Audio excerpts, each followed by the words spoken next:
ഒരു ആശുപത്രി കേസ് ഒരു 2000 രൂപ വേണം. ഒരു ആശുപത്രി കേസ് ഒരു 2000 രൂപ വേണം. ആശുപത്രി കേസാണ്. 2000 രൂപ വേണം. പിന്നെ ആകെ 2000. ആശുപത്രി കേസ്. ആശുപത്രി കേസടി. തലയ്ക്ക് വെളിവില്ലാത്തവളെ. ആശുപത്രി കേസ്. ഞാൻ പുറത്തോട്ട് പോകുമ്പോ എവിടെയെങ്കിലും വീണ് കിടന്നു കഴിഞ്ഞാൽ ഞാൻ ചെന്ന്, അല്ലെങ്കിൽ നീ ചെന്ന് ഒരാടുത്ത്, ചേട്ടാ എന്റെ ചേട്ടൻ സുഖമില്ല കിടക്കുന്ന 2000 വേണമെന്ന് പറഞ്ഞാൽ ആരെങ്കിലും തരണ്ടേ? അല്ല, ആ പോയത് ഏത് നാട്ടുകാരനാ? പേരറിയോ? ഫോൺ നമ്പർ അറിയോ? അയ്യോ, അപ്പൊ അതും പോയി. ഇങ്ങനെ എടി നീ ഒന്ന് അടങ്ങടി. അത് നമ്മൾ ഒരു ആശുപത്രി കേസിന് നല്ലൊരു പ്രവൃത്തിക്കാണ് കൊടുത്തത്.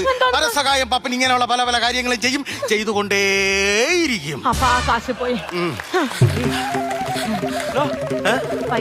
ആശുപത്രി കേസ് പെട്ടെന്ന് തീർന്ന് ഇത്ര പെട്ടെന്ന് വന്നാ? അത് സംഭവം തരുമോ? ഞാനൊരു ഓട്ടോ വിളിച്ചാണ് വന്നത്. അപ്പൊ അവന് പൈസ കൊടുത്തില്ല, അവൻ തലമണ്ട അടിച്ച് പൊട്ടിക്കുമല്ലോ. അപ്പൊ എടുത്ത് ആശുപത്രി കൊണ്ടുപോകല്ലോ. അപ്പൊ 10-2000 രൂപ ആവശ്യമില്ലേ? അതുകൊണ്ട് ഇപ്പൊ നിങ്ങളുടെ 2000 രൂപ ഓട്ടോക്കാരന് കൊടുത്ത് ഇപ്പൊ ആശുപത്രി കേസ് ഒഴിവായില്ലേ? അങ്ങനെയാണ് പറഞ്ഞത്. അത് വിദഗ്ധമായ തേച്ച് കളഞ്ഞല്ലേ.